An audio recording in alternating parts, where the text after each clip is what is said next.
Sa pong mapagpalang hapon po sa inyong lahat.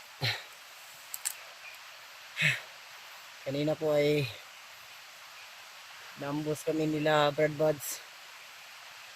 Pati yung mga samahan namin. Habang naiwan ko nga po yung patos ko eh. Kasi nahirapan ako sa pagtakbo kasi na sasangit yung ano niya, tali. Hanapin ko nga sila ngayon. Ano kaya sila nagpunta? Baka ako lang yung nahiwalay sa kanila. Yung mga tol, no, ako yung nakadala ng sipi ni Bird Buds kasi ako yung pinahawak niya.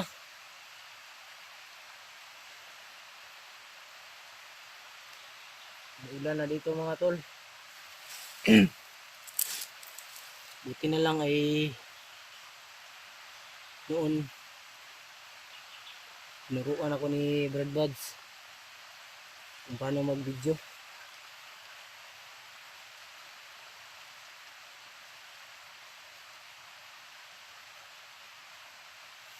Na kaya sila mga tol, hanapin ko muna sila.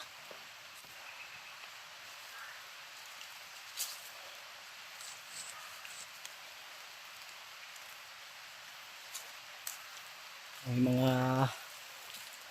ingay dun banda oh. Baka sila na yan. Pero hindi pa rin tayo magkumpiyansa.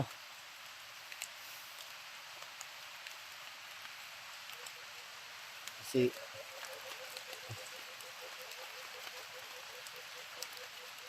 itong lugar na ito mga tol, critical talaga ito. Kaya dito dinala yung mga kasamahan nila, Bird Buds.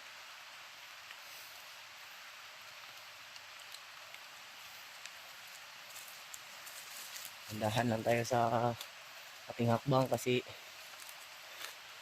critical talaga tong area na to.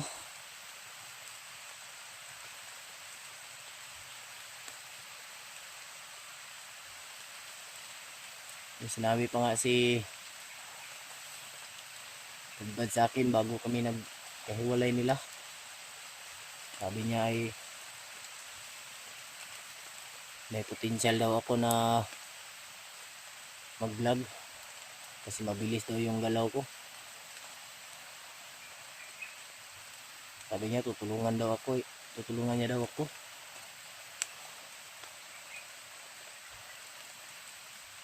Kaso lang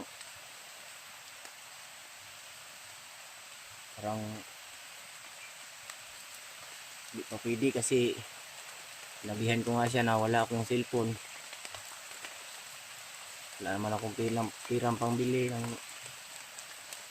cellphone kaya sasama na lang muna ako sa kanila.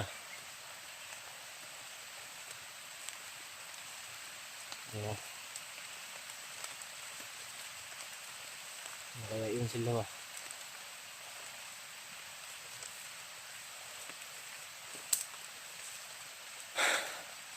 Yan mga tol, nakapaan na lang ako kasi naiwan talaga may kalaban. Yan mga tol, dyan o na lang natin pa. Okay, wala pa naman akong armas. Yun.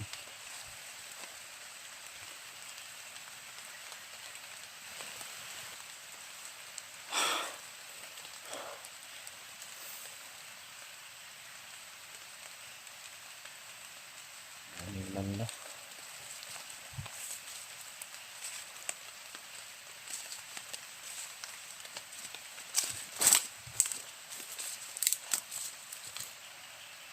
Samahan mga tol. Alam sila.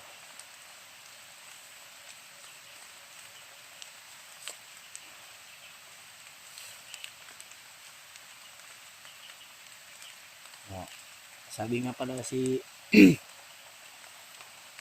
sa akin na ay nagpapasalamat rin sila sa pagtulong ko sa kanila kasi ako kusa na lang talaga akong tutulong sa kanila kasi Wala naman akong uuwian. Kaya usa talaga akong tutulong sa kanila. Baka madala nila ako. Baka kain ako ng maayos doon sa kanila. Kaya magandang loob na lang ako na tumulong mga tol. Magandang loob na lang ako sa kanila na tutulong kasi ang mga pamilya ko pinatay naman ni Commander Bagnot. Wala akong nagawa noon. Kaya ngayon magiganti talaga ako kasi hindi ko naman talaga sila makayang higantihan kapag ako lang mag-isa. Kaya yun, tutulong na lang ako kila Brad Buds mga kasamahan niya. Anong mga mission nila para naman makapaghiganti ako. Kasi kung ako lang mag-isa hindi ko magagawa yun. Kasi noon yung naghiganti ako sa kanila hindi ko talaga malapitan si Bagnot kasi napadaming mga tao niya. Pero yung pakay ko talaga ngayon ay hanapin ko talaga sila Brad Buds, yung mga kasamahan niya.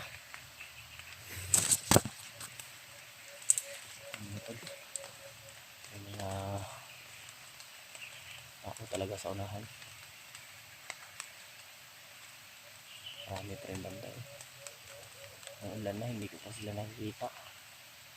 Kanina pa kami kasi naghiwalay eh.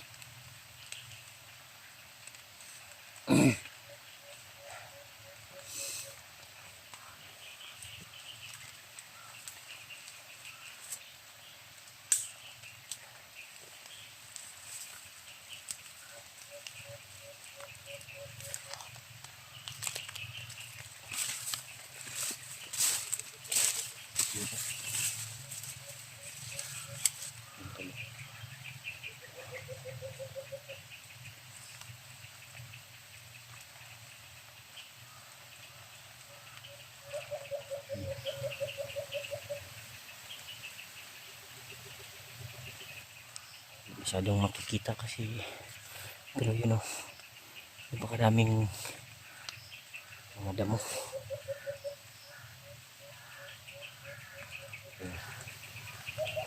Ayan.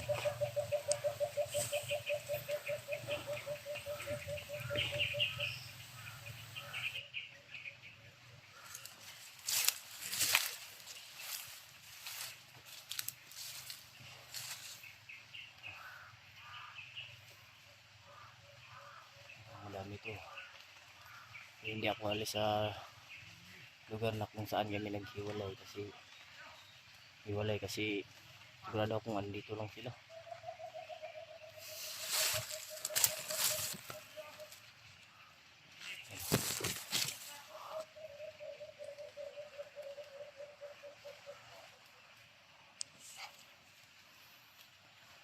Ano ba ito?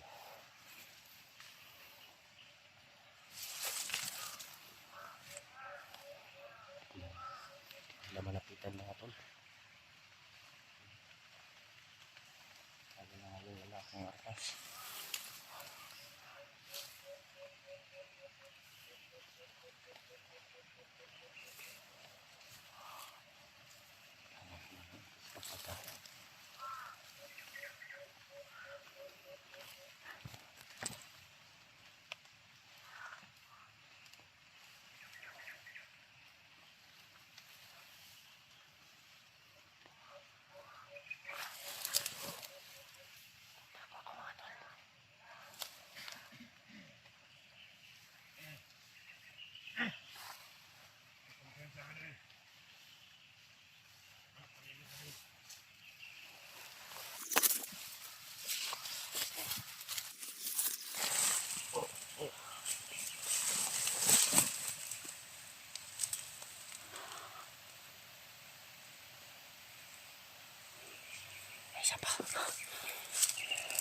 Ay,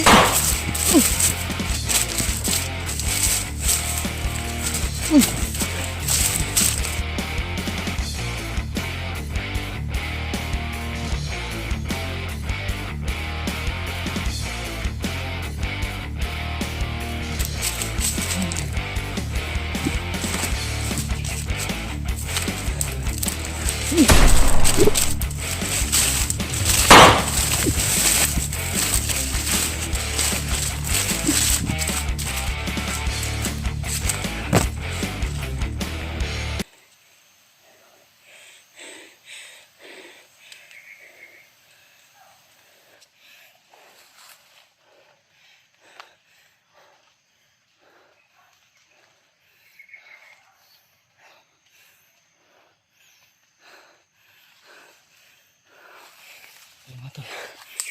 Nasaan na ako? Ay, ay, yung mga kasama ko.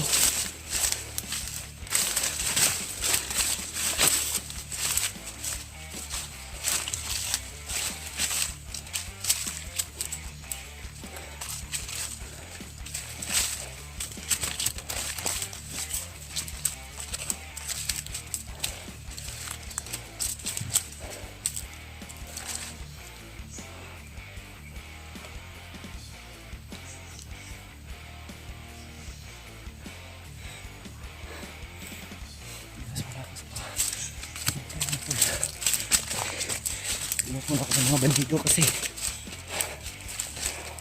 wala akong dalang tubig. Kumakagad ako.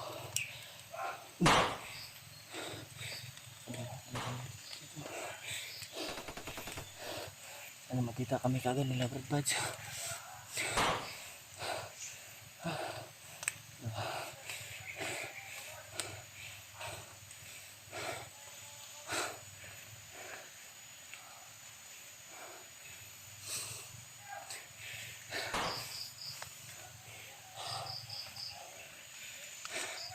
Langin ko sa may taas.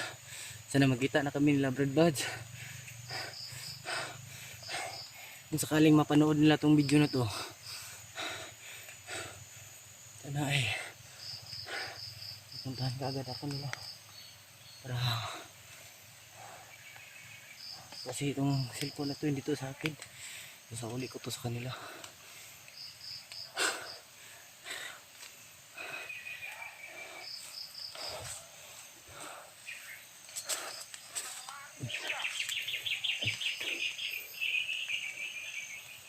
Nakalagan pa rin.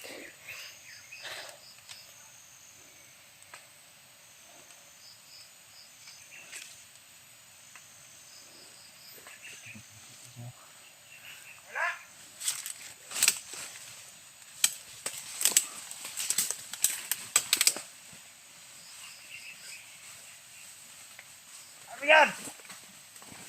Malapit na yan! Sigurado! May tama na yun! Tama na! Tama na! Sige na! Sige na yan!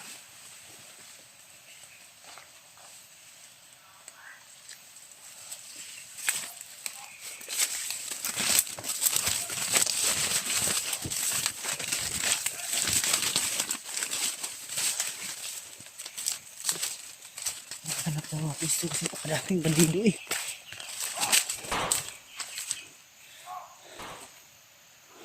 Banda ron oh. Meron din doon.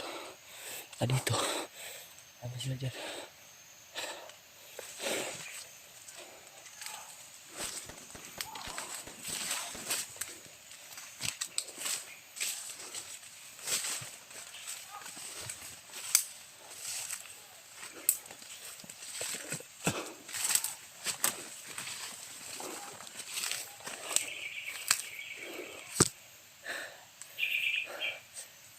No, talaga lang bakit dito.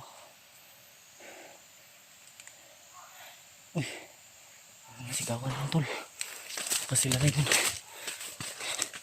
Ikutan ko na lang. Dito ko mahanap. Kaya yung mga kasamahan ko ba?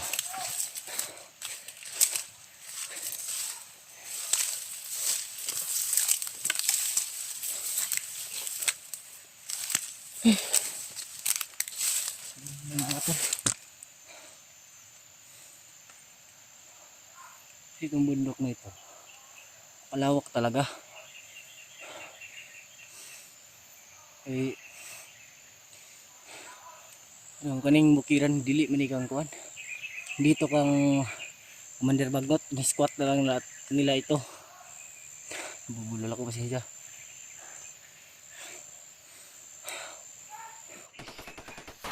Sigawan doon. Babarilan yung mga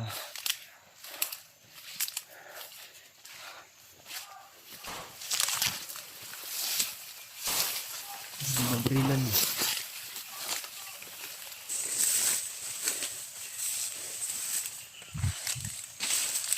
Ako labas na kalapit natin. So wala akong armas. Tapos orasyon lang yung meron sa akin.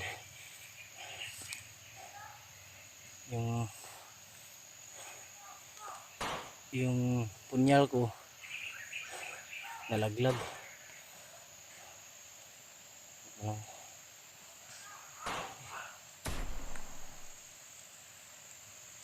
Ilan daw na.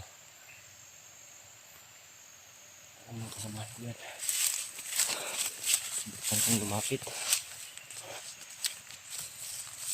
Bukan kong lapitan mga tol. Ma'am.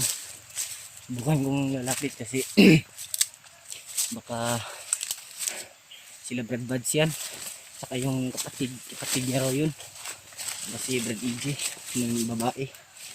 Si Bella, asawa daw yun ni Dib. Yung nabihag ni Commander Bagnot. Nakita namin yun. Commander na.